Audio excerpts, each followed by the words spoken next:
विषारी औषध प्राशन केलेल्या किन्ही येथील इसमाचा जिल्हा सामान्य रुग्णालय भंडारा येथे उपचारादरम्यान मृत्यू झाला। या घटनेची नोंद भंडारा पोलिसात घेण्यात आली आहे।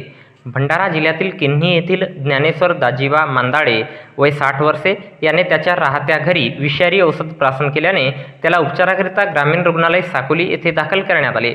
त्यानंतर त्याची प्रकृती अधिकच चिंताजनक असल्याने दिनांक 9 मे 2024 रोज गुरुवारला सकाळी 11:30 वाजता जिल्हा सामान्य रुग्णालय भंडारा येथे ICU विभागात दाखल करण्यात आले असता दिनांक 10 मे 2024 रोज शुक्रवारला दुपारी 3:45 दरम्यान त्याचा मृत्यू झाला। या प्रकरणी वैद्यकीय मेमोवरून आणि मृतकाचा मुलगा प्रफुल्ल मांदाडे वय 30 वर्षे राहणार किन्ही यांच्या बयानावरून पोलीस स्टेशन भंडारा येथे मर्ग नोंद करण्यात आला असून या घटनेचा पुढील तपास पोलीस नायक वंजारी हे करीत आहेत। तर याबद्दलची माहिती भंडारा जिल्हा पोलीस दलाच्या वतीने दिनांक 11 मे 2024 रोज शनिवारला एका प्रसिद्धीपत्रकाच्या माध्यमातून देण्यात आली आहे।